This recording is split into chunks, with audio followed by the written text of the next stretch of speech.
I'm preparing for surgery. Doctor, you may proceed.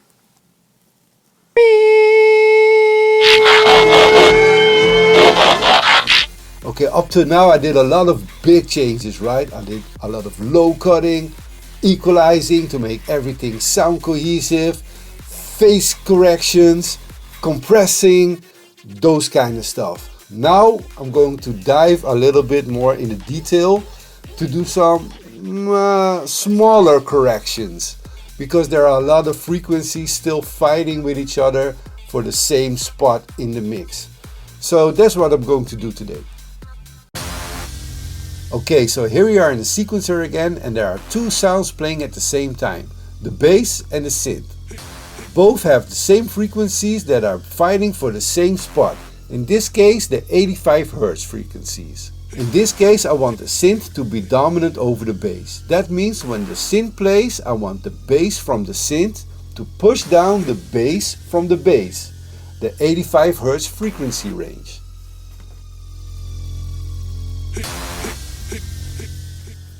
About an octave higher I have the same problem, around the 175 Hz frequency range.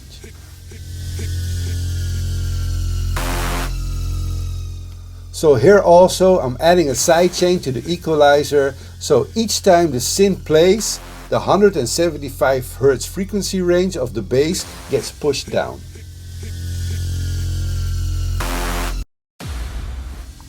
And here I'm also doing the same thing with the explosion from the break. And in the mixer I'm keeping it simple. I'm just adding another equalizer and adding the sidechain to it.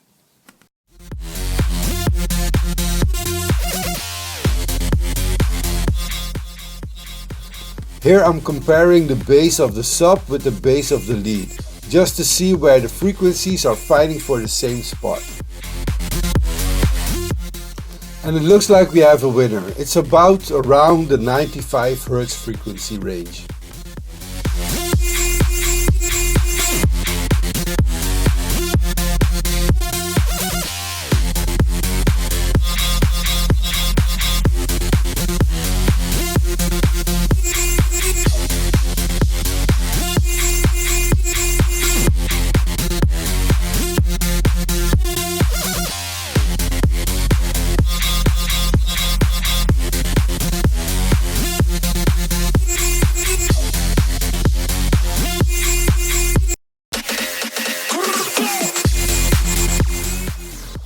With the upper frequencies I'm usually not that concerned.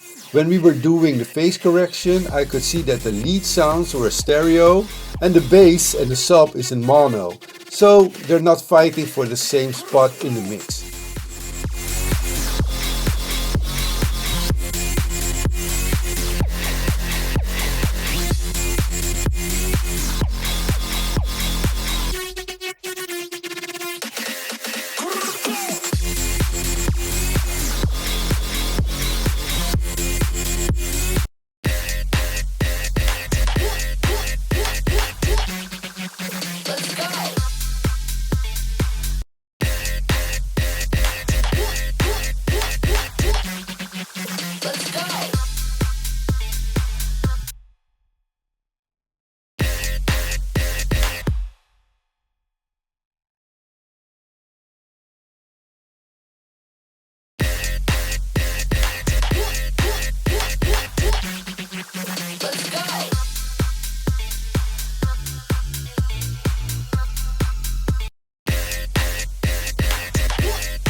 I can't lose another one.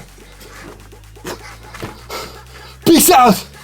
Live. Here comes the drop.